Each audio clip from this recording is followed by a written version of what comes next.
everyone. It's time for the Geary, Stein and Stevens Show. The show that covers everything from sports to politics to news to entertainment and everything in between. And now your hosts, Troy Geary, Will Stein, and Dave Stevens.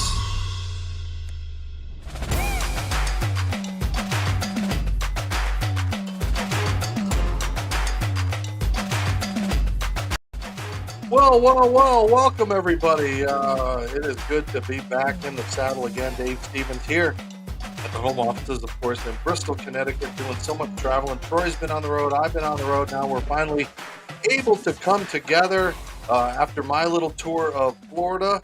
And, of course, Troy's been all over the place, and it's great to see you, Troy. I'm sure you're back up, obviously, in Duluth. Has it warmed up there? Is it almost you get that 2 months of summer? Yeah, I think it's about 70 degrees today, so I'm happy with that. And you've been hitting the road. I mean, we saw you at the NFL draft, and of course, you've been covering some Twins games. I mean, what has this experience been like for you?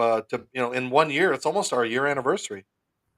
Yeah, I mean, I love sports, so this is just like I'm a kid again. So going to all these events is just a great thing, and love the sport, baseball, football, all of them. So it's fun. And this is a great day as far as us being back on our show and being together again. And we've got a great guest for today. He is, of course, somebody that many of you remember from his time in the major leagues. We'll bring him in right now. Kevin Mench, who played for various teams in his 8-year career, mostly known for Texas Rangers organization, and such a great career that he had. 8 years. And of course, in Texas, he had a couple of back-to-back seasons with 20 home runs. And he's here joining us today to talk a little baseball, talk a little bit about his career, talk about the good times, the bad times, the fun times. Kevin Mench joining us for a little while today to talk some sports. Kevin, thanks for joining us. Absolutely. Looking forward to it, gentlemen. And Kevin, right out of the gate, there's a couple of things that you're known for. One of those is you have, what was it, 7 consecutive games hitting a home run. I mean, what was that like? I mean, to be in the major leagues and do something that very few Major League Baseball players have done in their lifetime. I mean, what was that like? I didn't really think about it much. I think I got more annoyed with the fact that the media wouldn't leave me alone. I said, I can't wait for this to be over. They said, why? I said, so you guys will leave me alone. I never really, planned on this whole streak happening. I know it happened after the whole shoe incident with the shoes that were half size too small. It's funny, this streak started at home, and I think the night before we were in Seattle, I hit a ball off the top of the wall. I think it missed going out by maybe a foot at the most. So I missed it by a foot, 8 games by that. So I mean, I never really thought about the streak and anything else. I was just going out there trying to just have fun with it. Got to put you on the spot because what means more to you, getting those home runs in 7 games, or of course being inducted into the Delaware Sports Hall of Fame?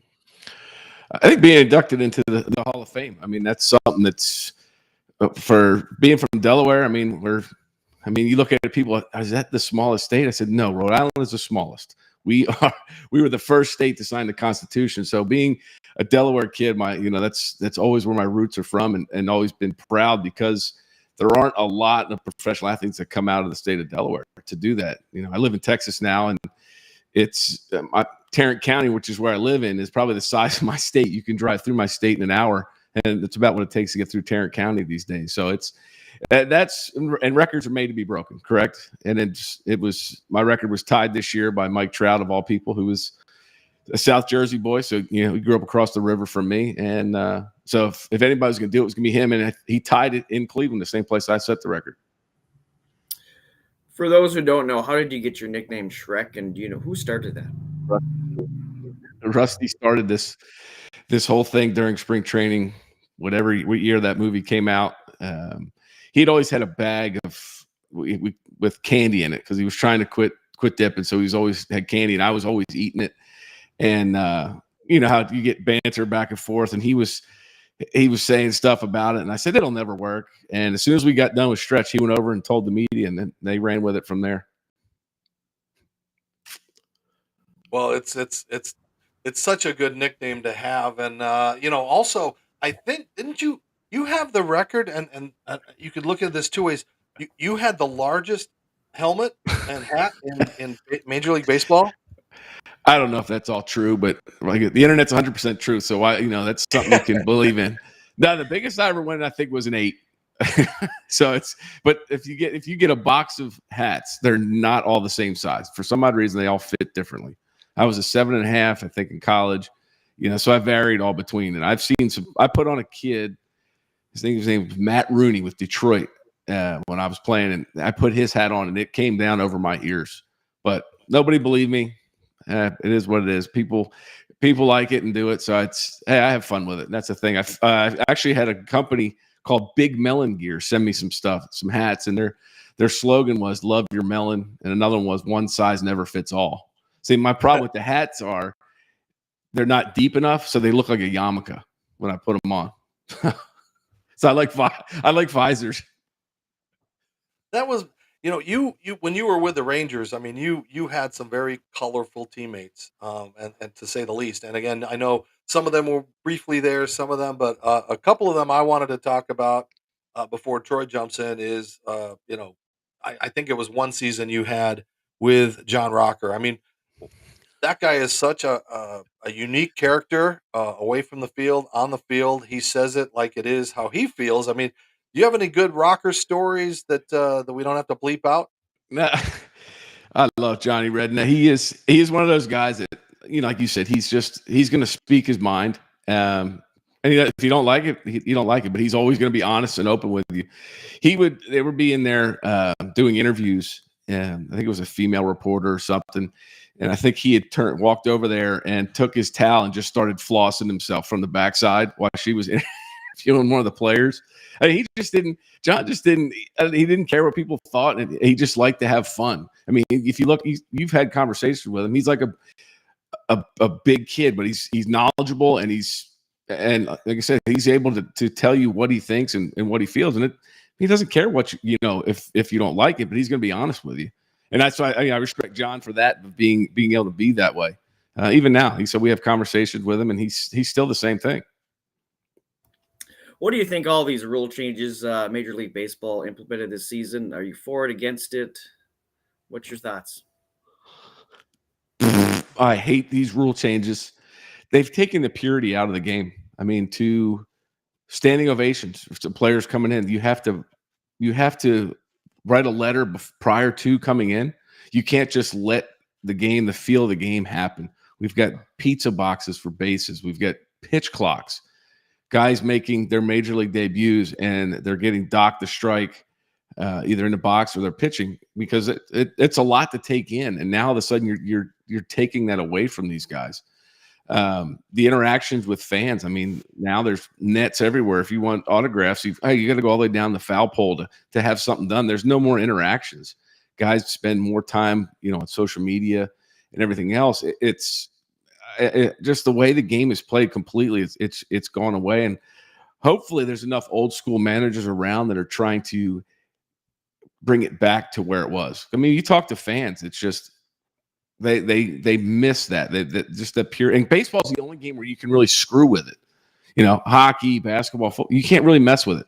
Analytics have destroyed the game completely, right? Yeah, it's taken away from them.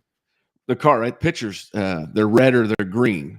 So it says tonight that you're green. That means that you have to pitch. But as a manager, I'm going to that guy and saying, "Hey, how are you feeling?" It says you're green here. How are you feeling?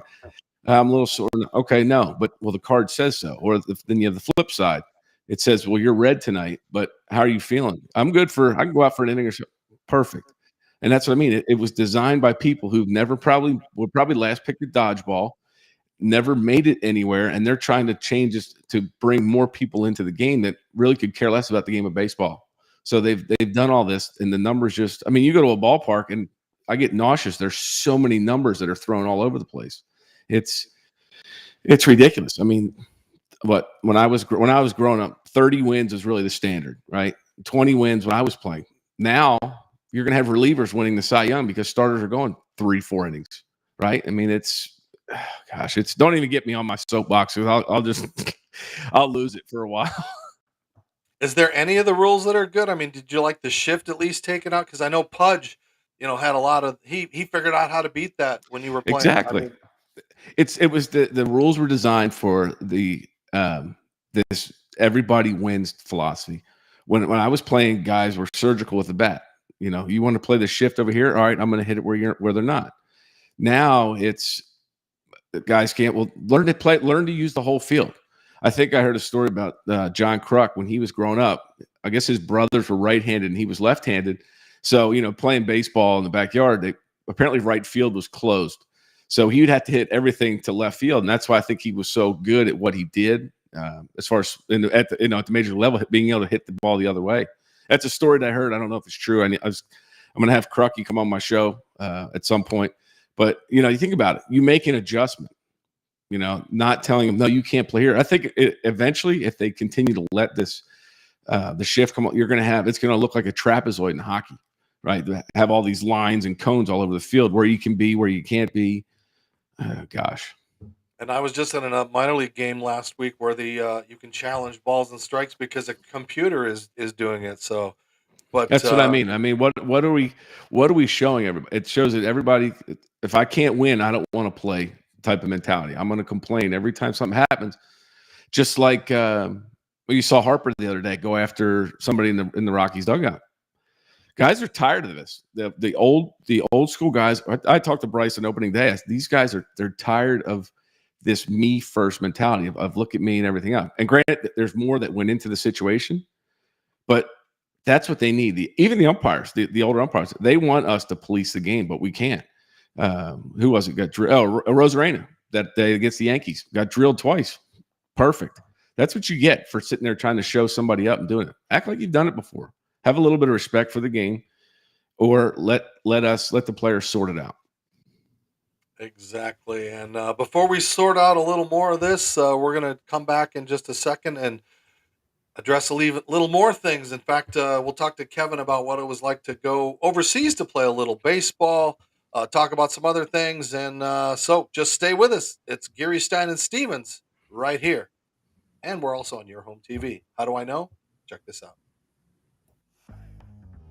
Hi, everybody. Dave Stevens for the Geary, Stein and Stevens show at the Miami Marlins ballpark. And you know what? We get great stars, celebrities, and entertainers on our show, but there's all kinds of great programming and content on Your Home TV. Your Home TV is a free on-demand streaming service reaching global audiences. They feature family-friendly programs with a vast selection of topics and interests. Their platform ideally matches content producers, leading viewers, smart device precision, and immersive HD experiences, plus ease of transaction solutions for everyone. Plus, they've got great shows and content like A Moment of Zen, Financial Freedom, the Retirement Halftime Show, and Make It Happen. And they have all kinds of travel shows, food shows, great programming, and great content. So, for more information, go to yourhometv.com. Check out the Geary, Stein and Stevens show and all of the other great shows. Yourhometv.com. Tell them Dave sent you.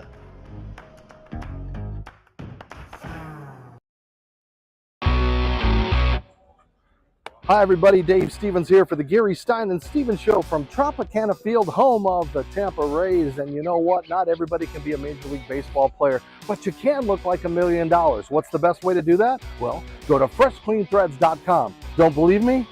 That's right, you can look professional, feel good, and not spend a lot of money by wearing Fresh Clean Threads. They have amazing shirts. They've got Henleys and polos, long sleeves, and even bomber jackets. And if you like them, you can save some money by typing in the show code GSS SHOW from the Geary, Stein and Stevens show to save 20% off. So if you can't be a major leaguer and you want to dress like one, well, go to freshcleanthreads.com. That's freshcleanthreads.com. Tell them Dave sent you. Use that code GSS SHOW. All right, welcome back to the second part of Geary, Stein and Stevens, and we are so happy, Troy, to pick the brain and mind of Kevin. Kevin, when you had your career, and we had talked about some of the guys that you'd played with. I mean, you were part of a guy that signed at that time the biggest contract in the history of baseball. What was it like to be around that development of a young Alex Rodriguez? I mean, just the talent side of what Alex was. I mean, it was was 6'4", 6'5". I mean, he could run, he could hit for power, he had an arm, he had all 5 tools. I mean, he had even intangibles. Alex was a smart guy, and he actually took me under his wing, kind of looked out for me and helped one of the guys that really helped show me, how to carry yourself as a major league player, the things to do, what not to do. We were really good friends. We're still, still close to, to this day. We, and it's just being around him and stuff. It's people always say, well, he's an ass. He's this, he's that. I said, you've got to understand people like that Alex's stature and what he is, you can't let everybody into your little world, right? Because if you do, you've opened the floodgates for it. And I was fortunate enough to be inside that circle of trust that he had, to be around him, to see that. And I can understand why people would say that. If he's sitting here now, he'd have a conversation with you because he trusts me enough to bring people around. But at the same time, I can see why people would think he's arrogant and this and that. But talent-wise, the best player I've ever been around for the position he played, the abilities he had, and like I said, the leadership that he was able to do, and he did it for a long time, and that's a lot of pressure for a high school kid as well, to coming out first pick in the draft and being able to do that. And the guys that he's been around, and the guys that I was around in that whole Juan, Pudge, Rafi, Kenny Rogers, Ismael Valdez, Herbert Perry, older veteran guys, just that whole niche and group of guys that I was able to kind of learn from and kind of understand the game of baseball from all aspects.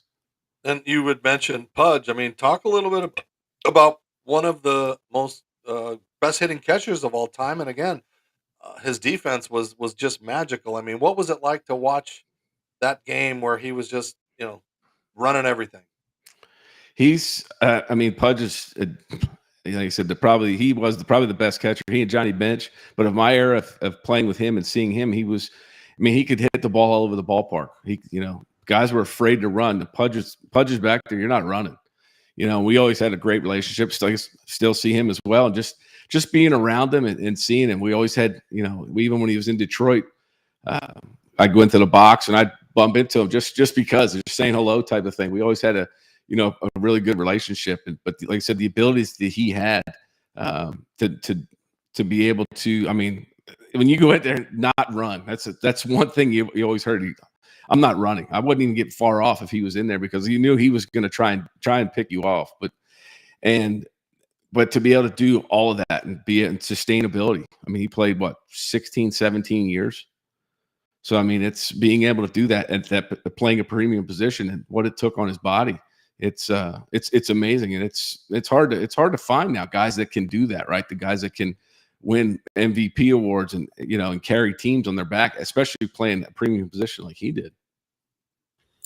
You host your own podcast as well. Tell us, the viewers, about it, and where can we find it? It's called the Big Head Pod. The redundancy of the big head thing we have, and it's on dubtalks.com. It was created by we cover 4 major sports. I do the baseball side. Craig Ludwig does hockey. Derek Harper does basketball, and Isaiah Stanback and Nate Newton do the football side. So we're just kind of a conglomerate of all the sports here in the DFW area. And I talk about anything and everything. People like to hear stories. I've had, I don't know if you guys know John Hirschbeck, Major League umpire, what he's had to deal with. Lost 2 sons to a rare genetic disease while he was umpiring. And he was fortunate. They just had a grandson born about 8-9 months ago, and genetically cleared from all the abnormalities that his boys had. So that's really the first son and everything else. So those kind of stories. Trying to think of some other one. I have had some military vets on, just creating the stuff that these guys are trying to create and going out and trying to help people around. Just anybody and everybody. If we can help one person, we've done our job. So that's kind of what I'm trying to build the show around. Different stories of people and how they can. Their reach and their effect they have on people, and that's the biggest thing. I've had the guy who created the Wounded Warrior amputee softball, David Van Sleep, former Army. I know him real well, yeah. So helping those guys, being around the amputee guys, and seeing those and seeing what it's done for them, taking it from the softball side to the baseball side now, still keeping in touch. 2 of those guys are the first bilateral amputees that are police officers, one in Nassau County and one here in Fort Worth. So, it's amazing just to be around that and hear those stories of how these guys came to, where they are today from, where they started in Afghanistan or Iraq, and the reach that they've had and what David's created. And I love David. We talk all the time, and now you're on the show with a guy who played professional baseball without legs. So it's all tying together, right there, Exactly. Kevin? Exactly. Right. The only limitation is what we put on ourselves, right? That's the Right. biggest And I thing. love what Dave's doing with those guys. And as we wrap up, I got to bring out something that I love to find some obscure things, not to embarrass our viewers, but to just kind of show that I do my homework and I do care who my guests are. So, Kevin, I know your career took you to a few Major League Baseball teams, but it did take you overseas. Yep. If you remember what it was like to play over there, and I want to hear this. Let's see if we got the audio here that'll play for us. Love live TV. Yeah. Oh yeah. Come on, man! For our listeners, Where did you find this stuff? Where did you find this video? You must have flown over there and gotten all this stuff.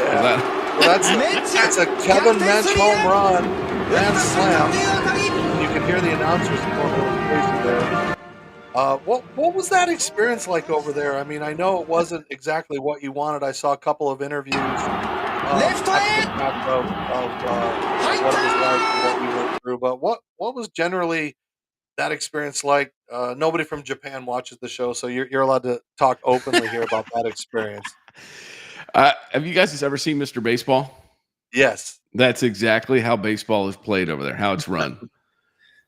That's how it is. It's different. They only cheer for their team. They don't cheer against the other team. Our fan base, actually, where we were in Henshin, are kind of the Red Sox of Japanese baseball. So we sell out everywhere we went.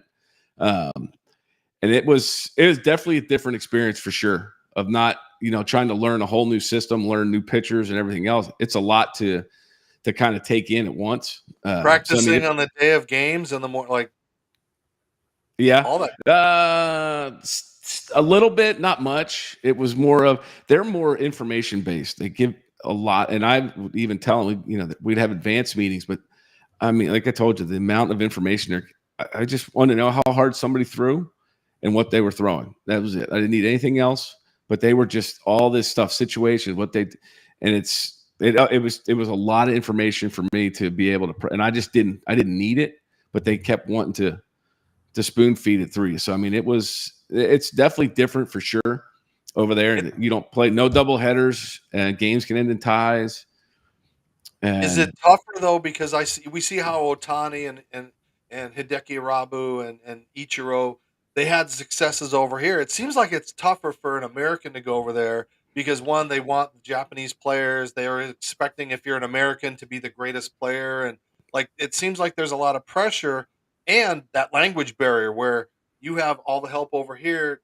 Did you have much help over there? Yes, you did, because I think you're allowed like 4 foreign players, anybody that's not Japanese, on your team, and you had interpreters, probably 3 or 4 interpreters, and some of the guys, they knew, kind of like the Latin guys, they know, they don't let on, they know more English than they'd like to, but they want you to kind of learn their language. So like I said, the language part is difficult. But you're right though, they expect you to hit 7 home runs a night, and that's how they want it to work. But and like I said, learning different pitches. They get over there, the zones are a little bit different. They get pitches that are more inside than they are away. So I mean, it's a lot of stuff to take in a short amount of time. So I mean, you're trying to figure all this out, and the culture and everything else. The food was phenomenal. I love Japanese food. That was one thing that I definitely loved. The people over there were great as well. Just being able to have those conversations and just seeing them though. I mean, it's especially when you're the tallest people in the room, and they just have that look of, you walk by and they just stare at you and everything else. So, but it was definitely an experience for sure. But like I said, it's just like they teach you Spanish. They teach you the bad words first. Same thing in Japanese. They teach me the bad words first. So, yeah, it was always funny. Sure. Yeah, it's funny to see. I play with Ichiro can speak 7 or 8 languages. Yep. But they can play dumb over here, so they don't have to deal with the media. and Exactly. that's pretty smart. Kevin, as we wrap up, I just successes in college, 33 home runs in college and in the major leagues. I mean, how do you want to be known? I say I leave my legacy, but what's the Kevin Mench tombstone at the end of the day? I think it's probably the best. Was I always, say people always say, "Hey, I love watching you play," and I guess the biggest thing is just say, did you get your money's worth? Right? Was it everything you expected it to be? I guess. I know nobody's really asked me that before, but I could talk to you about what I try and accomplish on my show is if I've changed one person's life today, I've done my job, and I think that's the biggest thing I try and live by is just try and have fun and put a smile on somebody's face. And then, like Well, I said, you always try did and when have you were fun. here, and I know you're fan friendly, and it was always great to watch you because when I worked at ESPN, we had to, always follow you guys. So it's great, and I know we wish you had that opportunity to play on those successful Texas teams, and that it's been neat to see that organization, kind of rebound and get up there. But now, what do you think about the Rangers right now? They're playing pretty good baseball right now, and I mean I know it's still early, and I think are they at first or close to it? I think they might be a game up Yeah. maybe, but they're playing well offensively. I think Atlanta's in town right now. They took a thumping I think last night. But I mean, as far as the team, they seem to have bought into what Bochy's brought in, and they have a lot of old school guys in that staff. They got Tony Beasley at third base coach. You got Bochy, you got Mike Maddox pitching coach. So you've got some guys that are around. I played with Chris Young, who's now the general manager. Smart kid, smart guy, and I think, like I said, he had this picked out, I think, before, right when Daniels was fired last year, or the manager who he wanted to bring in because I think the culture needed to change, and I think that the team is finally buying into it. I know they went out and paid DeGrom a hefty contract, but he's out for a few more weeks. Only time will tell if that's going to pan out or whatnot. So it's right now they're where they need to be. Are they going to make a deal at the deadline of what they need? Who knows? But I think they've got an open checkbook ready to go to see what happens. So, like I said, they're playing good baseball and from top to bottom. And where do we see you down the road? You gonna get into coaching or do this podcast or all these things that you got brewing? Just the podcast. I can't get into coaching. Kids don't listen anymore. I stopped coaching my kid's 13-year-old son's baseball team because kids don't listen. So I don't want to get up and deal with grown adults that don't listen. So we just sit here and sit back and watch, and some of this stuff. If you watch Jeff Fry on social media through some of the stuff he's gone through and the way they've taught people to actually swing the baseball bat now, we just sit back and baseball is going to sink itself if it keeps going down this path of what they're doing. So it's we've got a lot to fix. Hopefully we can get back to it. Hopefully there's enough guys, old school guys that are around that are not going to let this younger generation of me first take over. So I guess only time will tell. And if the players are going to, honestly, I mean, what they tell us, the players love the pitch clock. Have you actually sat down and talked to them about it? No, they're saying this and that. The ones I've talked to don't like it. So how long before they stand up to that? I don't know. So, but who knows what's next? We're going to have robot umpires. Who knows? One more time, the name of the podcast, where we can find it, website, all that fun stuff. The Big Head Pod on the Dub Network. Just go to dubtalks.com and check it out on social media. Just at Kevin Mench 28. Just check it out and see. Like I said, there's always good stories brewing on there for sure. Man, we could go all day talking to you, but I guess we got to wrap. You got things we got to do. So thanks, Kevin, for joining us and being a part of our show and just giving us some insights. I love your vulnerability and best of Absolutely. luck to you and everything that you're doing. Absolutely. Anytime you guys need anything, just let me know. I'm always here. Always We like will to have a hit you good up again. conversation. Absolutely. Awesome. Thank you. Yep. All right. Thanks. That's Kevin Mench joining us. Troy, man, that's pretty cool. I mean, just to be able to get some insight in some of those things, it really is awesome.